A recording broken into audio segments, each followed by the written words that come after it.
Alléluia. La terre est remplie de sa gloire. Saint est le Seigneur. Le Seigneur est merveilleux. Si nous sommes dans sa présence, c'est parce que nous savons que cette présence est bénissante. Et nous voulons davantage être heureux. Nous voulons davantage le connaître. Et c'est par son Esprit Saint que cela est possible.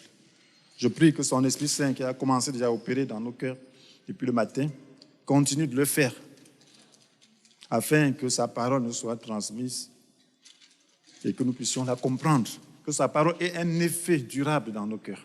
Je prie pour moi-même que je sois un canal pur, efficace, pour pouvoir transmettre cette parole ce matin. Nous parlons du principe de la manifestation de la gloire de Dieu. Le principe de la manifestation de la gloire de Dieu. Vous savez, nous prêchons la parole esprit et vie. Ce n'est pas vous donner juste une connaissance intellectuelle du principe, c'est pour que cela puisse accomplir quelque chose en nous, que la parole puisse accomplir quelque chose en nous. Donc nous voulons comprendre que Dieu est un Dieu de gloire. Et il voudrait donc se glorifier, sinon lui en donne l'occasion. Et nous voulons aussi savoir comment lui donner cette occasion. Donc Dieu est un Dieu de gloire. Il voudrait se glorifier si l'on lui en donne l'occasion. Nous devons donc savoir comment lui donner cette occasion. Nous chantons que la terre est remplie de sa gloire. Ça, c'est la vision d'Ésaïe. Le prophète Ésaïe, dans Ésaïe chapitre 6, verset 3, dans la version du Semeur, il dit « Saint, Saint, Saint, et le Seigneur des armées célestes. Toute la terre est pleine de sa gloire. » Ce sont les séraphins qui chantaient. Dans cette vision, Ésaïe a vu les séraphins chanter, crier l'un à l'autre « Saint, Saint, Saint ». Et le Seigneur des armées célestes, toute la terre est pleine de sa gloire. Cela veut dire que la terre est pleine de la gloire de Dieu. Tout ce qui est sur la terre glorifie Dieu. Dieu est un Dieu de gloire. Dieu est un Dieu de gloire. Il n'a rien créé qui ne soit pas glorieux. Toute la terre est pleine de sa gloire. Mais parce que l'homme est sur la terre, ayant un libre arbitre, il faudra que cette gloire passe par la volonté de l'homme dans certains domaines de sa vie. La terre est pleine de sa gloire. Mais l'homme doit permettre que cette gloire puisse se manifester dans sa propre vie, dans certains domaines de sa propre vie. Parce qu'il est un être ayant une volonté souveraine. Dieu ne peut rien faire dans ta vie sans ta volonté. La terre est pleine de sa gloire. Cela veut dire qu'il suffit donc de permettre à Dieu de manifester sa gloire dans notre vie, pour que nous puissions voir sa gloire. Nous prions souvent, Seigneur, je voudrais voir ta gloire. Oui, telle est ma soif. Je crois que telle est ta soif. Chacun voudrait voir la gloire de Dieu. Qui n'aimerait pas cette gloire? Qui n'aimerait pas voir les œuvres éclatantes de Dieu? Qui ne voudrait pas voir Dieu être grand dans sa vie? Qui n'aimerait pas voir Dieu se manifester puissamment dans son corps, dans tous les aspects de sa vie? C'est ça, voir la gloire de Dieu. Est-ce que nous savons comment le faire? Est-ce que Dieu ne veut pas le faire? Il nous a créés pour sa gloire. Il nous a créés pour que nous puissions manifester sa gloire. Toute la terre est pleine de sa gloire. Pourquoi il n'y a pas la gloire dans certaines vies? Parce qu'on ne permet pas que cette gloire se manifeste. Vous savez, comme Dieu a créé l'homme libre, il doit contribuer, il doit coopérer. L'homme est un être pensant. Dieu l'a créé comme lui. Donc, il doit connaître que la gloire de Dieu existe et en être conscient et rechercher, coopérer pour que cette gloire puisse se manifester.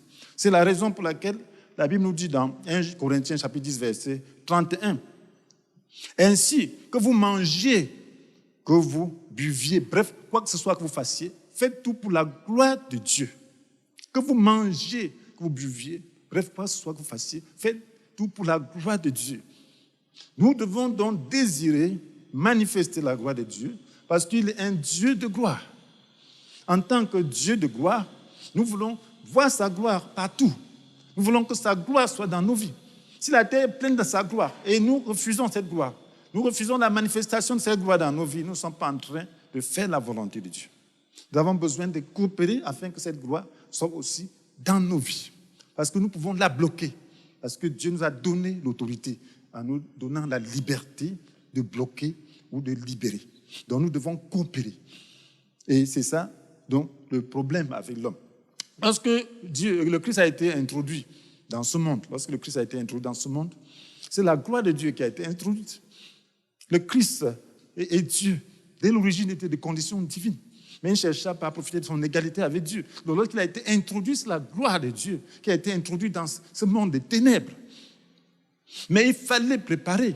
Ça s'est passé comment? Pour que les gens puissent profiter de cette gloire, il fallait donc se préparer. Il fallait savoir comment recevoir cette gloire. Et c'est pour ça que Jean-Baptiste a été envoyé. Pour que cette gloire puisse être bénéfique à plusieurs. Et ceux qui ont pu percevoir cette gloire et bénéficier de cette gloire, ce sont ceux qui sont préparés. Ce sont ceux qui ont accepté que cette gloire se manifeste, qui ont désiré la manifestation de cette gloire dans leur propre vie.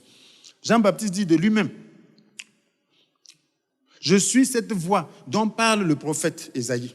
La voix de quelqu'un qui crie dans le désert. Préparez le chemin pour le Seigneur. » Il fallait préparer le chemin de ce Dieu glorieux. Il fallait préparer le chemin de Jésus pour qu'il puisse manifester sa gloire. Et certains ont préparé ce chemin. Et c'est la raison pour laquelle, lorsque Jésus est venu, il a fait des actes prodigieux. Il a glorifié le Père dans tout ce qu'il faisait, à travers sa parole, la prédication, les paroles de consolation, la parole d'espérance, la vie. Il a manifesté la gloire de Dieu. Il a guéri. Il a manifesté des choses que personne n'avait jamais faites. Il a ressuscité des morts. Il a rendu la vue aux aveugles. Il a fait parler les muets. Il a transformé les situations, ainsi de suite. Il a changé l'eau en vin. Il a apaisé les cœurs. Il a donné l'espérance. Il a donné la vie éternelle à des multitudes. Mais il fallait préparer le chemin. Ceux qui n'ont pas accepté la préparation de leur chemin n'ont pas vu la gloire de Dieu. La gloire de Dieu était au milieu d'eux, mais il a combattu. Il méprisait Jésus. Il disait qu'il effectuait tout ça par la puissance des démons. Ce qui n'était pas vrai. Ils n'ont pas vu la gloire de Dieu parce qu'ils n'étaient pas préparés à cela. Est-ce que nous voulons voir la gloire de Dieu? Désirer que Dieu se glorifie dans notre vie est un désir noble. Est-ce que tu veux que Dieu se glorifie dans ta vie? Si tu le veux, cela veut dire que tu es en train de désirer quelque chose de noble, parce que c'est ce que Dieu veut. Toute la terre est pleine de sa gloire. Cela veut dire qu'il voudrait que ta vie soit pleine de sa gloire. Est-ce que tu le désires vraiment? Tu ne peux pas le faire sans la foi. Oui, à travers quelques exemples, nous comprendrons comment permettre à Dieu de réaliser ce grand souhait. Si tu as ce grand souhait, oui, moi je le veux, je le désire. Je veux que Dieu soit grand dans ma vie. Je veux que Dieu soit grand, soit visible dans tout ce que je fais. C'est la raison pour laquelle j'aime moi-même ce que je suis en train de prêcher, ce que Dieu est en train de parler au travers de moi. Je le désire. Alors je crois que toi aussi tu le désires. Donc Dieu créa Adam et Ève glorieux. Dieu n'a rien créé qui ne soit pas glorieux. Dieu avait créé Adam et Ève glorieux, nous le savons. Dans leur innocence, ils étaient glorieux. Ils avaient abondamment leurs besoins pourvus. Ils ne pouvaient pas avoir faim, ils ne pouvaient pas sentir chaud, ils ne pouvaient pas sentir la chaleur. Ils étaient dans une position de bonheur parfait. Ça, c'est la gloire de Dieu. Tous leurs besoins étaient satisfaits, tant qu'ils étaient dans l'innocence. Et la terre était fertile à l'extrême. C'est après la désobéissance que Dieu a maudit la terre. La terre était fertile. Les moustiques ne devaient pas attaquer les hommes. C'est après la désobéissance que les animaux sont devenus des ennemis des hommes. Mais dans l'état d'innocence, tout était en harmonie. Les animaux étaient en harmonie. Dieu a permis à l'homme de nommer tous les animaux. Pourquoi? Parce que Dieu voulait donner l'autorité à l'homme, faire connaître aux animaux que voilà votre patron. Il vous nomme. Je peux dire que viens ici, il va. Que va là-bas. Il vient ici, il vient, va là-bas, il part. Les moustiques ne pouvaient pas toucher à l'homme parce que l'homme était le maître de la terre. L'homme était le maître de tous les animaux. Ça, c'est la gloire de Dieu. Et l'homme devait vivre éternellement. Ça, c'est la gloire de Dieu. L'homme n'allait pas connaître les douleurs, la maladie. Ça, c'est la gloire de Dieu. L'homme allait devenir éternellement jeune. Ça, c'est la gloire de Dieu. L'homme devait rester dans cette condition éternellement, dans un bonheur. C'est à ça que tout le monde aspire. Les gens voudraient rester dans le bonheur. Malgré cette terre qui soit maudite, les gens aiment quand même vivre. Oui, il y a peu de gens qui ne voudraient pas vivre. Les gens voudraient vivre. Oui, imaginez-vous donc cet état de gloire, cet état de parfait bonheur. Oui, la vie éternelle est quelque chose de merveilleux. Donc voilà la gloire. Quand Dieu a écouté la vie de l'homme, c'est parce qu'il ne veut pas voir l'homme dans la souffrance éternellement. Dans cet état de désobéissance, oui, quand Dieu regarde l'homme, il voit qu'il est malheureux. Il ne peut pas le laisser vivre éternellement dans ces conditions. Mais tu peux appeler la gloire de Dieu maintenant dans ta vie, pour connaître encore la vie éternelle. Dieu nous a créés pour la gloire. Il ne nous a pas créés pour qu'on soit malheureux. Il ne nous a pas créés pour qu'on puisse souffrir. Alors Dieu est content de nous voir heureux dans la justice. Il faut savoir que Dieu veut notre bonheur. Et il veut notre bonheur. Il a manifesté cette intention. Nous le voyons dans la création. Moi, la gloire de Dieu dans la vie d'Enoch. Il y a des gens qui ont manifesté la gloire de Dieu dans leur vie. La Bible parle d'Enoch. Vous voyez Enoch dans Genèse chapitre 5. Là, on lit les versets 22 à 24. La Bible dit, après cela, Enoch conduisit sa vie sous le regard de Dieu durant 300 ans. Et il eut d'autres enfants. La durée totale de sa vie fut de 365 ans. Enoch vécut en communion avec Dieu, puis il disparut, car Dieu le prit auprès de lui. Enoch conduisait sa vie sous le regard de Dieu durant 300 ans. Sous le regard de Dieu. Imaginez-vous ce Enoch dans ce contexte.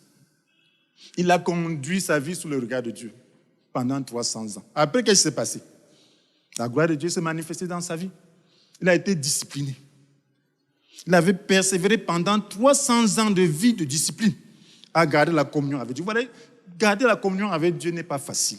Vous savez vous-même que lorsque nous levons, nous lisons la Bible, nous prions. La tentation est là. Toujours la journée. Ce n'est pas facile de garder la communion. Avoir le réflexe qu'on doit me faire intervenir Dieu dans notre situation, ce n'est pas facile. Avoir le réflexe qu'on doit vaincre l'attention, ce n'est pas facile. Mais Enoch a persévéré. Enoch a gardé la communion. Il a persévéré à vivre sous le regard de Dieu. Il a persévéré dans la communion avec Dieu, à vaincre la tentation, à continuer à faire ce qui est droit, continuer à faire ce qui est bien, par la puissance de Dieu. Ça a 300 ans. Il y en a qui persévèrent quelques jours, ils disent que Dieu, donne-moi déjà le salaire, donne-moi la récompense. J'ai déjà persévéré 3 jours. J'ai persévéré quelques mois, j'ai persévéré quelques années. J'ai persévéré pendant tant d'années. Mais Enoch a persévéré pendant 300 ans avant de voir cette manifestation glorieuse de Dieu.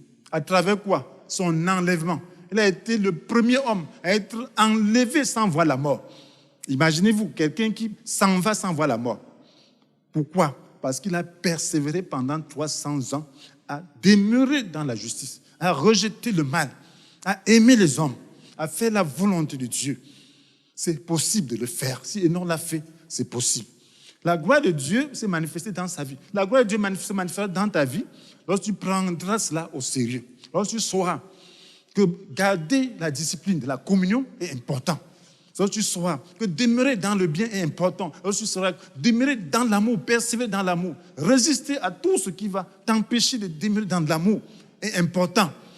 C'est là que tu es en train d'inviter Dieu dans ta vie. Tu es en train de préparer le chemin de la gloire de Dieu dans ta vie. Tu es en train de préparer une grande manifestation de la puissance divine dans ta vie. Ceci reflète déjà l'avènement du Seigneur. Vous savez que nous vivons dans un contexte où on n'a plus besoin de te dire que Jésus vient bientôt, parce que tous les signes sont là. On n'a pas besoin de te dire que l'Antichrist est à la porte. On n'a pas besoin de te le dire. Je n'ai pas besoin de te dire ça. Si tu ne vois pas, je ne sais pas comment tu peux encore voir. Si tu ne peux pas voir les calamités qui se passent, si tu ne peux pas voir la frayeur que le monde vit aujourd'hui, si tu peux pas voir la marque de la bête qui est déjà à la porte, si tu ne peux pas voir tous ces signes-là, tu ne peux pas voir que les gens qui sont détruits, des milliers de personnes, meurent comme ça par une maladie mystérieuse. Tu ne sais pas que Jésus est à la porte, tu ne sais pas ce qu'il faut encore faire. Mais si tu sais cela, tu dois savoir comment te préparer. C'est en persévérant. Jésus peut venir dans quelques années, il peut venir maintenant, il peut venir dans 10 ans. Mais Enoch a persévéré pendant 300 ans. Jésus veut nous voir en état d'éveil. Nous devons donc vivre dans un état d'éveil pour voir cette gloire. C'est possible de le faire.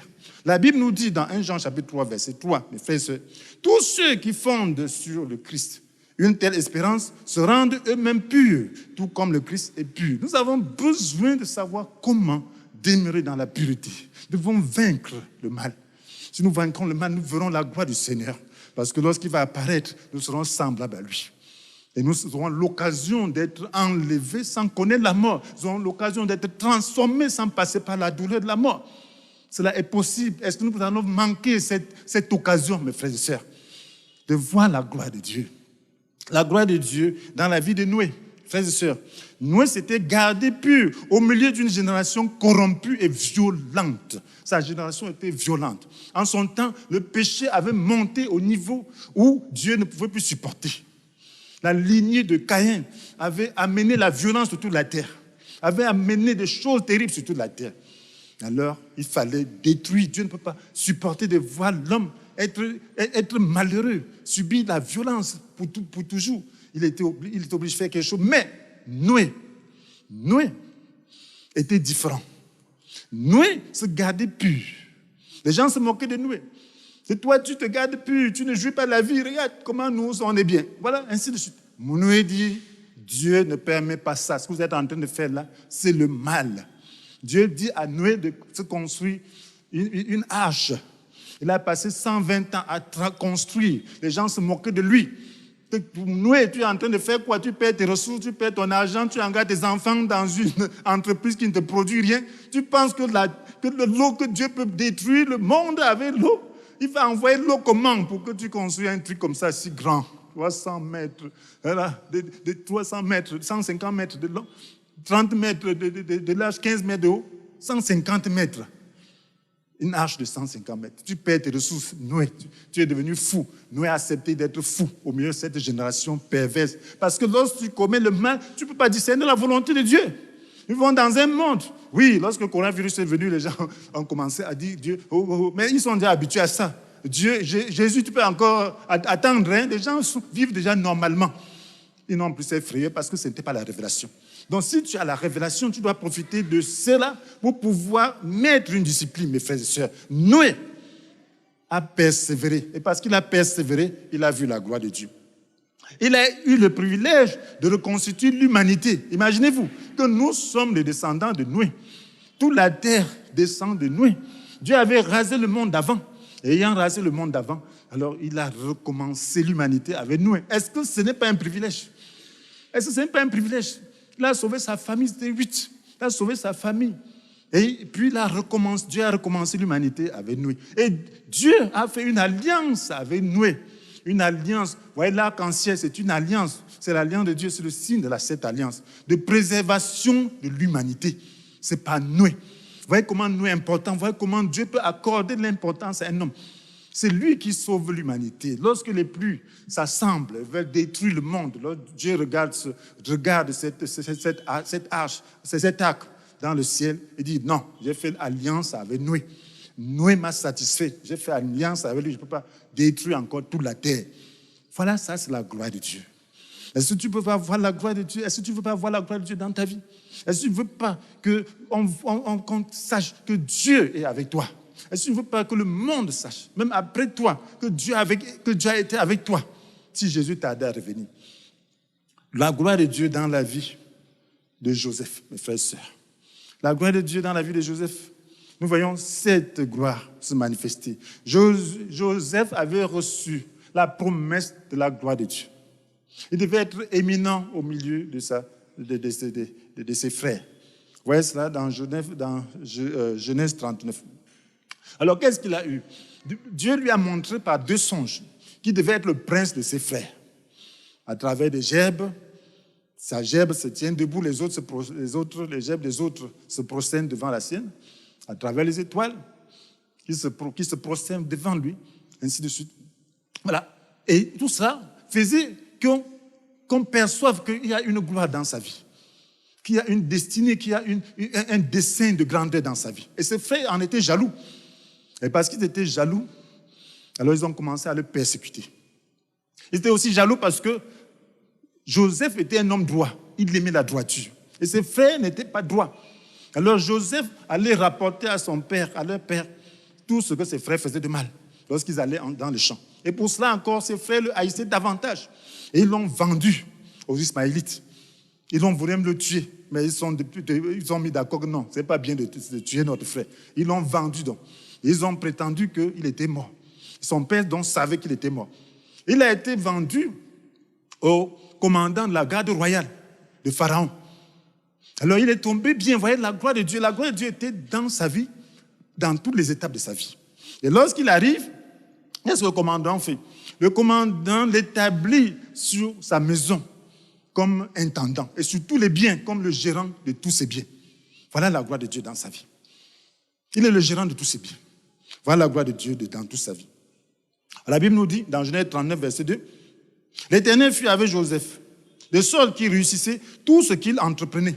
Il demeurait dans la maison de son maître égyptien.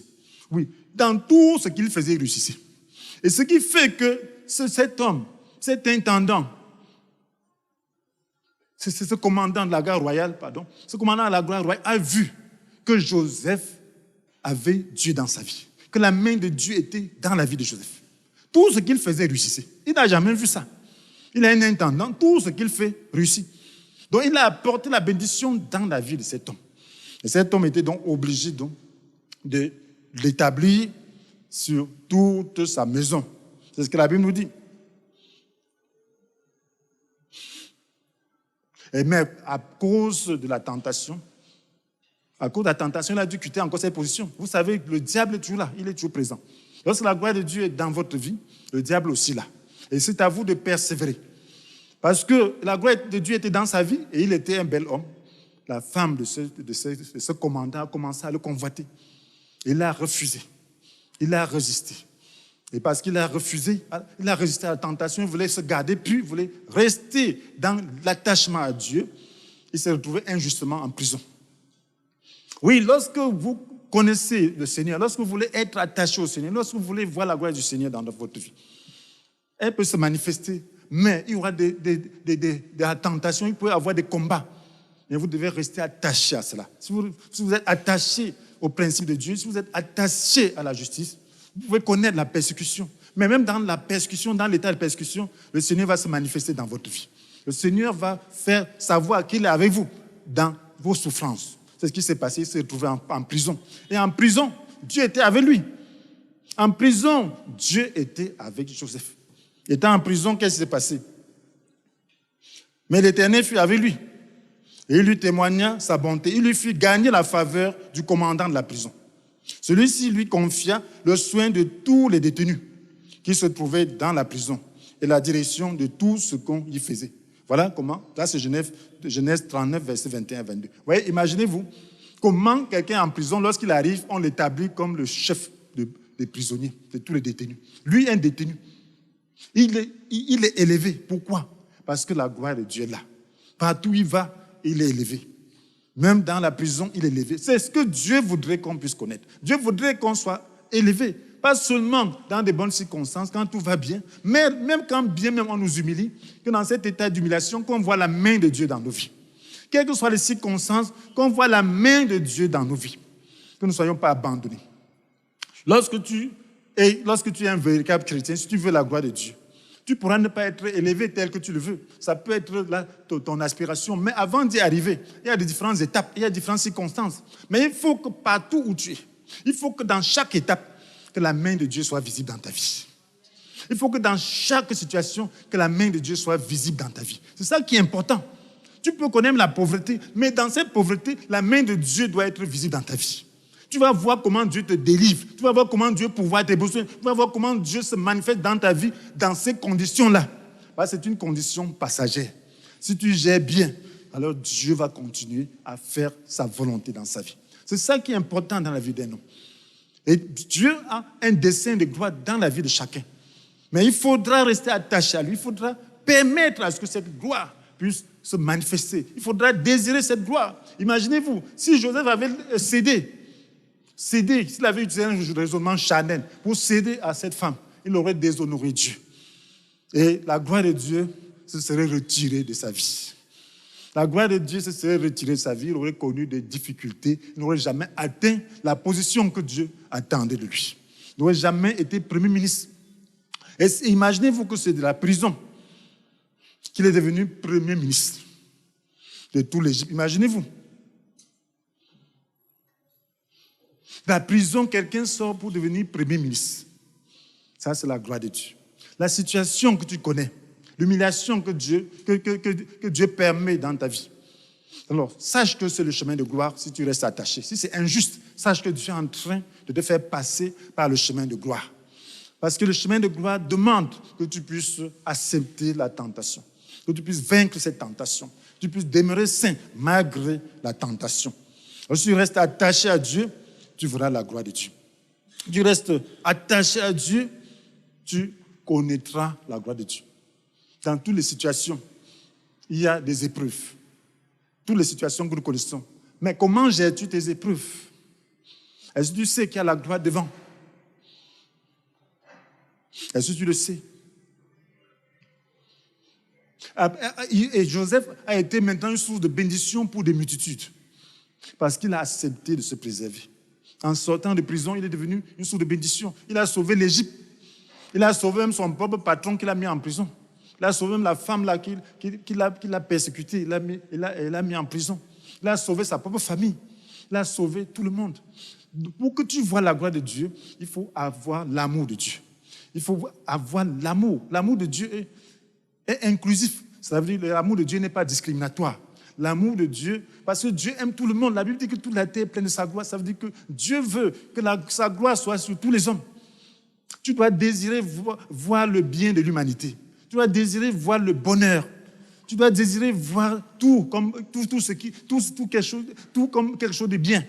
Tu dois vouloir voir le bien dans tout ce qui est là. Tu dois vouloir voir la transformation dans tous les hommes. Tu ne dois pas rejeter certains hommes. Tu dois désirer voir leur transformation. Tu ne dois pas désirer la mort de tes ennemis. Tu ne dois pas désirer les problèmes dans la vie de tes ennemis. Tu dois désirer plutôt leur bonheur. C'est ça Dieu. Si tu veux voir la gloire de Dieu, alors Dieu te délivrera de toutes les situations. Tu ne dois pas être découragé. Certains dans la tentation, dans leurs épreuves, sont découragés. Alors qu'ils sont juste au bout de leur souffrance. Alors que la gloire de Dieu est à quelques distances d'eux. Tu peux supporter, il y a des gens qui supportent. J'ai vu des gens supporter dans la foi. Souffrir, supporter, être persécutés. Mais au bout du compte, au moment où il faut résister, il faut se donner entièrement pour voir la gloire de Dieu, pour que le cœur soit circoncis, ils abandonnent. Lorsque tu abandonnes, tu te décourages. C'est une perte de temps. Tu as perdu la gloire de Dieu. Tu ne dois pas abandonner. Quelle que soit la situation, tu dois persévérer. Plus c'est difficile, plus la gloire de Dieu est proche. Parce que lorsque c'est proche, le diable ne veut pas que tu y arrives. Le diable voit. Il va t'accabler, il va chercher à te décourager, il va chercher à ce que tu n'y arrives pas. Parce que c'est un voleur. Il ne veut pas la gloire dans ta vie. Mais c'est à toi de te consacrer. Imaginez-vous, lorsque la gloire de Dieu devait se manifester dans la vie de Jacob, qu'est-ce qu'il a fait? Oui, il pensait qu'on voulait le voler tous ses enfants. Oui, tous les enfants auxquels il est attaché. Joseph est mort. Benjamin encore. C'est quoi ça? Pourquoi vous avez dit que vous avez un petit frère? Il était désespéré. Il n'avait pas fini avec le deuil de Joseph. On lui demande encore Benjamin. Non, c'est trop. Vous pouvez dire non. Mais il a dit, bon, s'il doit être séparé de tous mes enfants, que la volonté de Dieu soit faite. Tu dois accepter. Lorsque tu dis à toi, dis, bon, si c'est la volonté de Dieu, Seigneur, je me rends. Je me rends, mais je sais que tu es un Dieu de gloire. C'est toi que je veux dans ma vie. Je ne veux pas le diable dans ma vie, c'est toi. Dieu va se manifester et tu vas voir sa gloire. Amen. Tu vas voir sa gloire. Et toi qui n'as pas encore reçu le Christ, veux-tu le recevoir dans ton cœur? Alors prie avec moi. Seigneur Jésus, je reconnais que ta main n'est pas visible dans ma vie à cause de mon attitude. Je voudrais changer. Viens dans ma vie. Aide-moi à m'attacher au bien en toutes circonstances. Merci Seigneur. Amen. Amen. Le Seigneur bénisse.